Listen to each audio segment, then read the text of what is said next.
जिस जीवन में, वो जीवन क्या जिस जीवन में।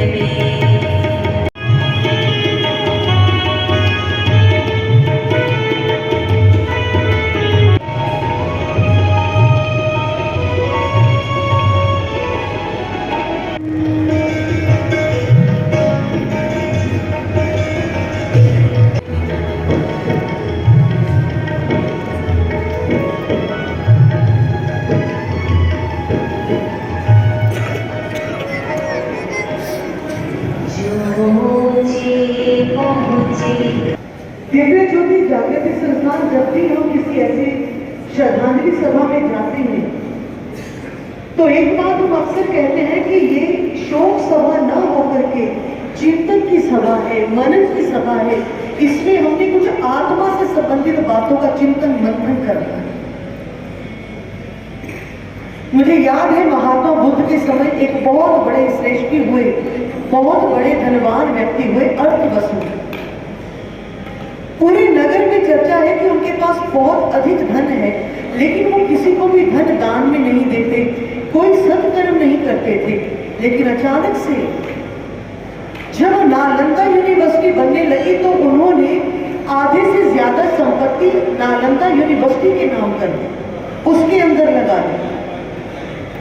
जब महात्मा बुद्ध ने उनको इसका कारण पूछा कि आपने आज से पहले किसी को 2 कौड़ी दान नहीं दिया, अचानक से आपने इतना सारा पैसा कैसे दान कर दिया, तो अर्थवसु ने कहा कि प्रभु, मैं अपने जीवन में ऐसे किसी काम की तलाश में था, कोई ऐसा श्रेष्ठ काम जिससे बहुत सारे लोगों को लाभ हो, और जब मैंने देखा कि शिक्षा का मंदिर बन रहा है तो मैंने अपनी संपत्ति सारी उसमें लगा दी कि इससे श्रेष्ठ कोई काम नहीं हो सकता।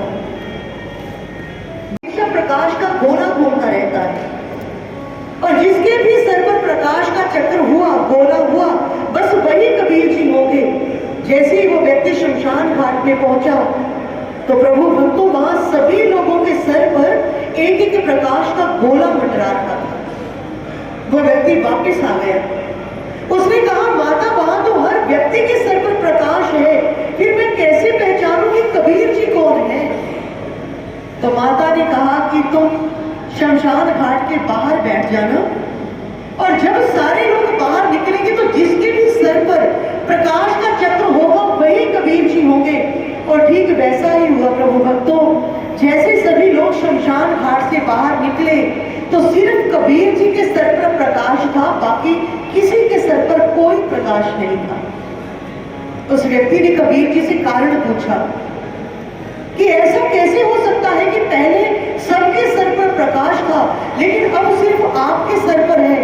तो कबीर जी ने कहा कि जब व्यक्ति अपने किसी नजदीकी संबंधी को मरते हुए देखता है, अपने किसी रिश्तेदार, दोस्त, मित्र को शमशान में जलते हुए देखता है, तो उसे अपनी मौत याद आ जाती है। और जब मौत याद आती है तो उसकी चेतना भी जाग जाती है। इस कारण से उसके सर पर प्रकाश घूमने लगता है। लेकिन जैसे शमशान घाट से बाहर आता है, फिर से वही दुनियादारी, काम धंधे, बच्चे, घर बार, सब कुछ वो माया को फिर याद करने लगता है और चेतना लुप्त हो जाती है। इस कारण से फिर व्यक्ति के सर से वो प्रकाश गायब हो जाता है। छोड़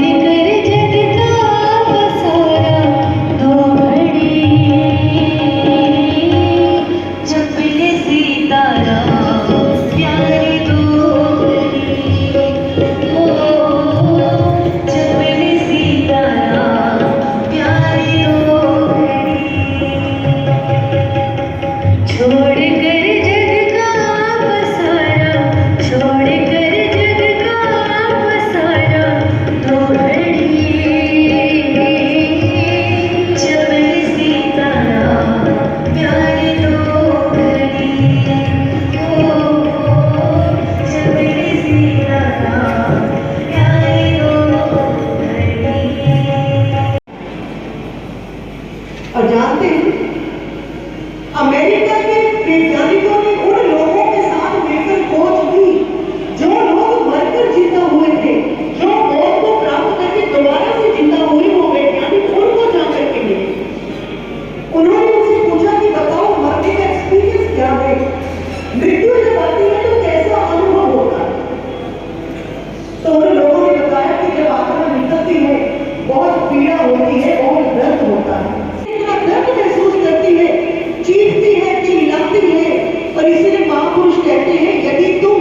इस आत्मा को आसानी से शरीर से निकालना चाहते हो तो उसके लिए तुम्हें जीते जी मरने की युक्ति आनी चाहिए, विधि आनी चाहिए, टेक्निक आनी चाहिए। कभी मुंह से कभी आंखों से यानी 9 इंद्रियों से निकलती है तो वही इंद्रिय उसकी खुल जाती है, लेकिन हमारी 10वीं इंद्रिय यानी 10th द्वार गुरु की कृपा से जब खुलेगा तो आत्मा की निम्न इंद्रियों से नहीं बल्कि सबसे ऊपर इस ब्रह्म रंध्र से जब निकलेगी तो मोक्ष को प्राप्त होगी। फिर हम कहते हैं कि वो आत्मा प्रभु चरणों में जा गिरा है। इस दमदार नहीं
अंत में मैं प्रभु चरणों में यही प्रार्थना करूंगी, दिवंगत आत्मा चंद्रप्रभा धीर जी, धर्म पत्नी श्री रामेश धीर जी,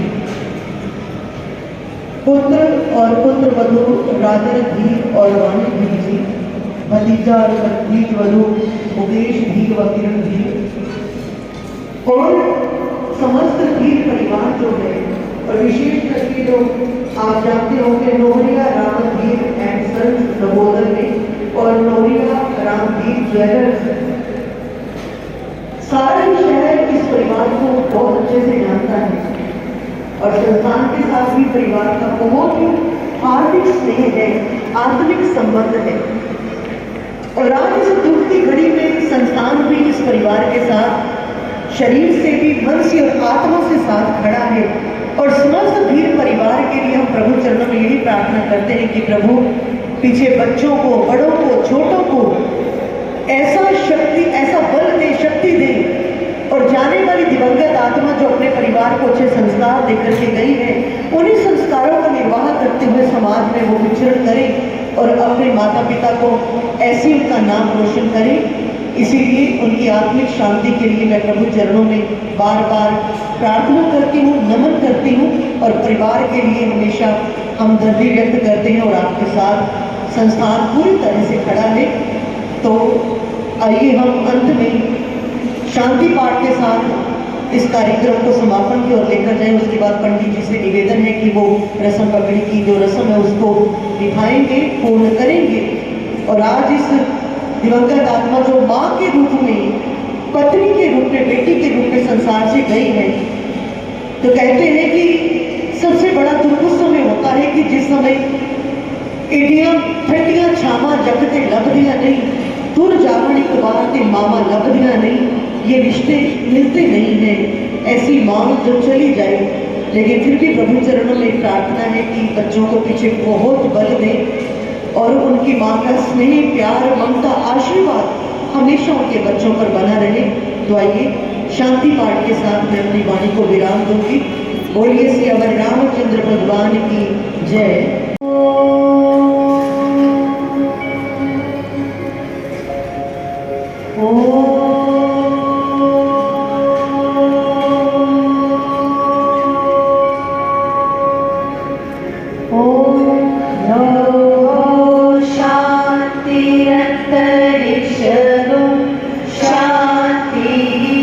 पृथ्वी शांति, शांति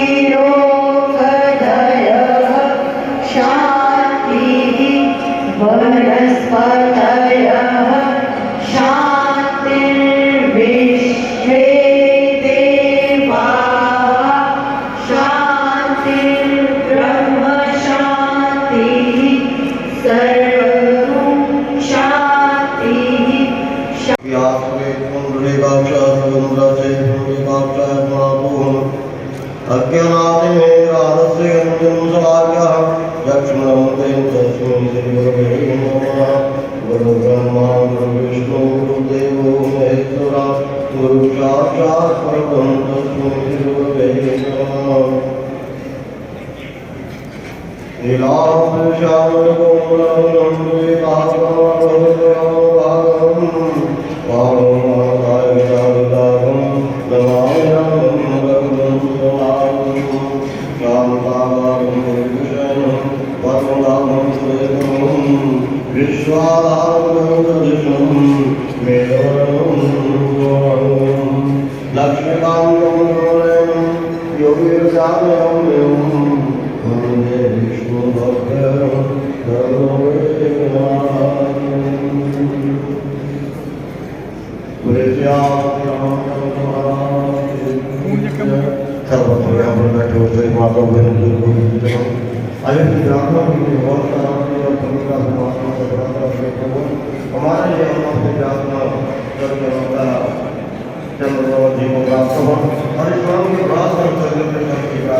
तकलीफ में तेरे सिवा कोई खड़ा नहीं, तकलीफ में तेरे सिवा कोई खड़ा नहीं है, इसलिए मां तेरे से बड़ा कोई नहीं।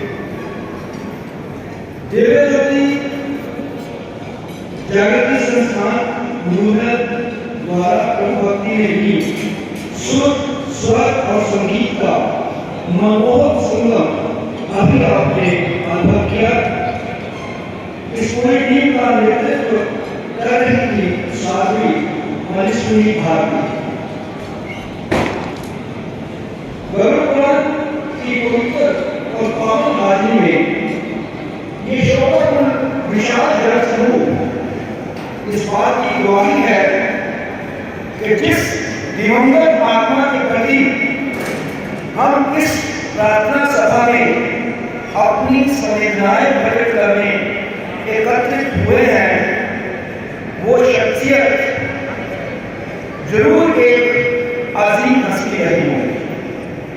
मेरी मुराद नौरेरत्न जी परिवार की कुलवधू स्वर्गीय श्रीमती चंद्रप्रभा से है, जिनका जन्म 17/11/1914 में हुआ, जिनके पिता श्री अजीतमा शुक्ला, 2 भाई पुष्पबंधु शुक्ला और भारत शुक्ला, ये इनका परिवार था। चंद्रप्रभा जो के सुशील, सुकृत, सौम्य और शरीर स्वभाव की बालक थी।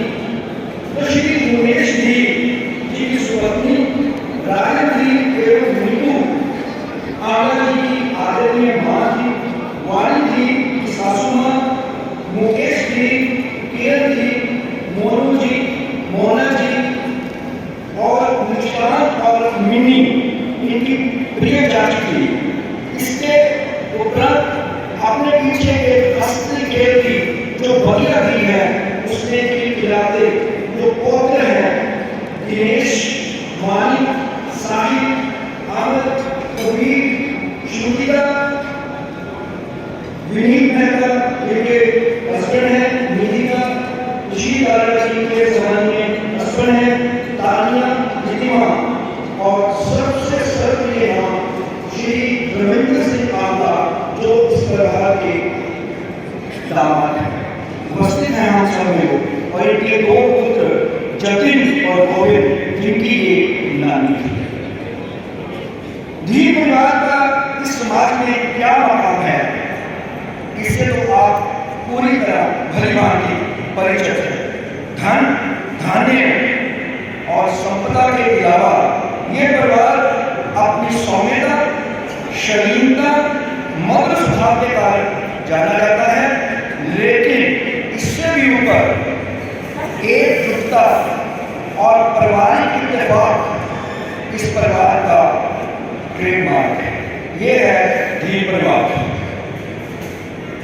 युग पुराण था तब भी मां महान थी। युग पुराण था तब भी मां महान थी। नया युग है, अब भी मां महान है। जन्नत को तो कभी देखा नहीं, जिसके पास मां है उसके पास जहान है। जिन भी लोगों ने अपनी संवेदनाएं व्यक्त की हैं या जो शोक संदेश हमें प्राप्त हुए हैं, मैं वो आपके सम्मुख रखना चाहता हूँ।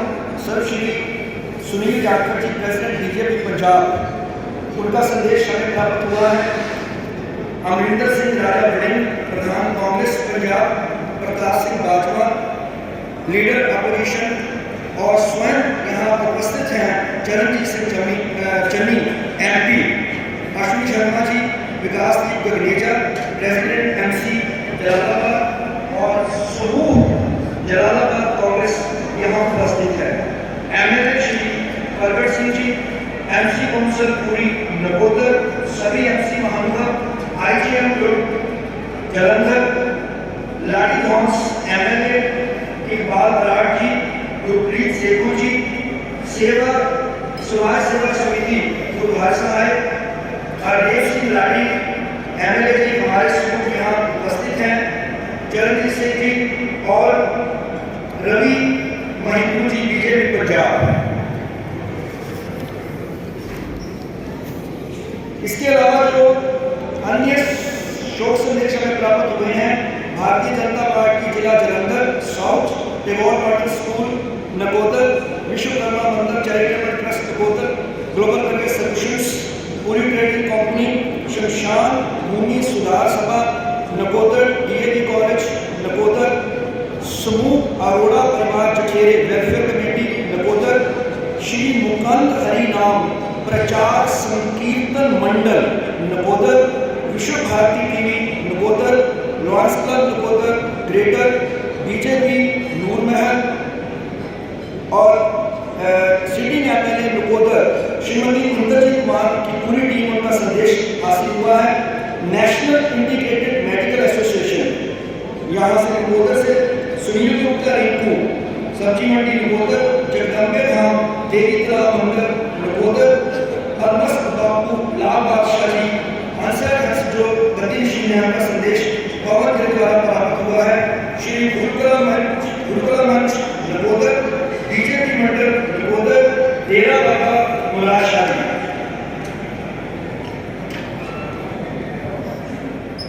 सारासर बालाजी नकोदर, नकोदर करियाना एसोसिएशन, केडी भंडारी जी, एमएलए जो रह चुके हैं वो भी हमारे समूह यहाँ उपस्थित हैं।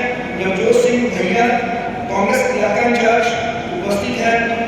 श्री शिव कुमार जी छावड़ा जलालाबाद, सहारा वेलफेयर क्लब नकोदर, महाशिवरात्रि उत्सव कमेटी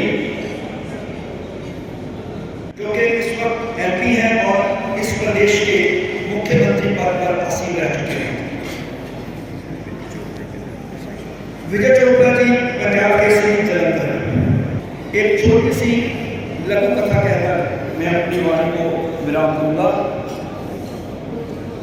अंतिम समय में एक व्यक्ति अपने 3 दोस्तों के सम्मुख बैठा हुआ है। तीनों मित्रों से वो मुखातिब है और हर मित्र से वो अपने साथ जाने के लिए पूछ रहा है। पहले मित्र से पूछता है कि हे मित्र, मैं अपनी इस जीवन यात्रा को खत्म करके जाना चाहता हूँ, क्या आप मेरे हमराही होंगे? पहला मित्र इस सवाल के जवाब में हमसे कहता है कि मेरा साथ आपका यहाँ तक ही था, दोस्ती का था, व्यापार का था, इसके आगे मैं नहीं जा सकता। इसके ऊपर वो दूसरे अपने दोस्त से मुखातिब होता है और पूछता है कि क्या आप मेरे इस जीवन काल की समाप्ति पर मेरे हमराह होंगे? दूसरा मित्र सुविनय निवेदन करता है और हाथ जोड़कर कहता है कि नहीं, मैं भी आपके हमराह नहीं चलूंगा। मेरी यात्रा आपके साथ मात्र इस संस्कार भूमि का ही। लेकिन यही व्यक्ति जब अपने तीसरे मित्र से मुखातिब होता है कि क्या आप मेरे साथ मेरी इस अंतिम यात्रा पर साथ होंगे? मेरी सज्जनों, ये तीसरा व्यक्ति हाँ में जवाब दे, मैं चलूंगा आपके साथ, मैं तो हमेशा आपके साथ रहा था और रहूंगा। देखिए सज्जनों, ये 3 व्यक्ति कौन है? कौन है ये 3 व्यक्ति? पहला व्यक्ति धन है। हम सब जानते हैं कि धन हमारे साथ उस समय तक बना रहता है जब तक हम किसी कार्य में कार्य करते हैं, इसको हम नहीं छोड़ता। दूसरा व्यक्ति पूरी रिश्तेदारी, ये कहाँ तक आपके साथ जाते हैं? केवल शमशान भूमि, संस्कार समापक। रिश्ता वही होता है, वो पिता होता है, वो माँ होती है, वो भाई होता है, लेकिन जैसे ही उसे गाड़ी से उतारा जाता है वो बॉडी बन जाती है। बॉडी आ गई, बॉडी रख ली। और ये तीसरा मित्र आप जानकर हैरान हो जाओगे, ये आपके साथ जाएंगे, ये आपके साथ जाता है, ये आपके साथ रहता है, ये है आपके कर्म।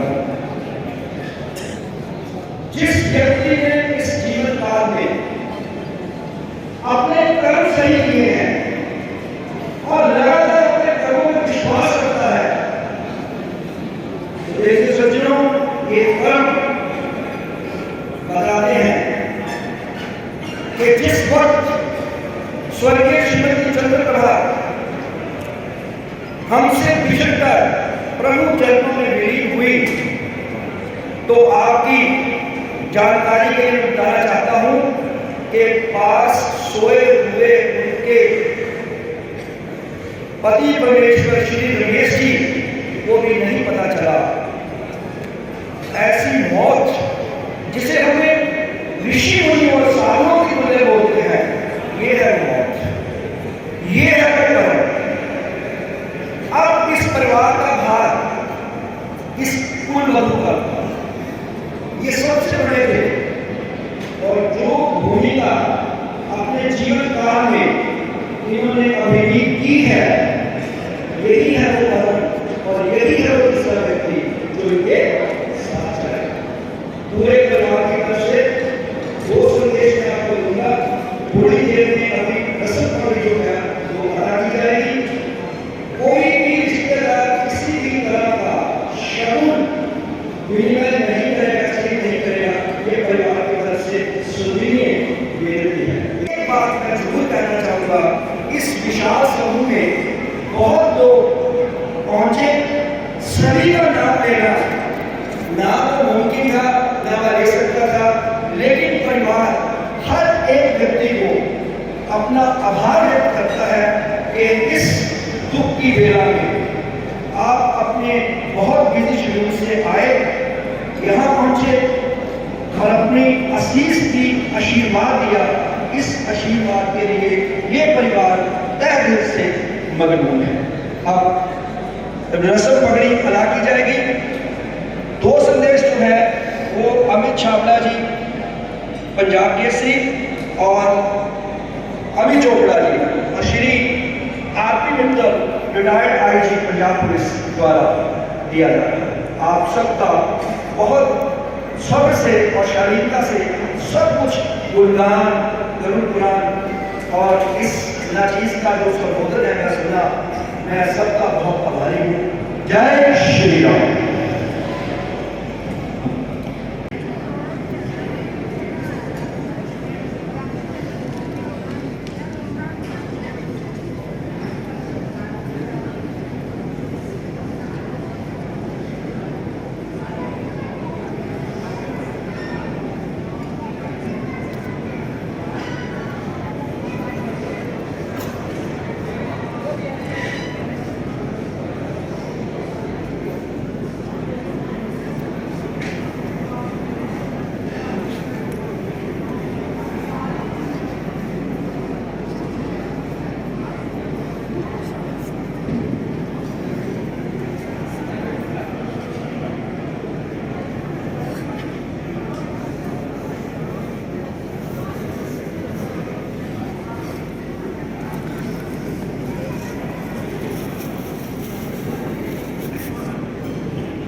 आगे का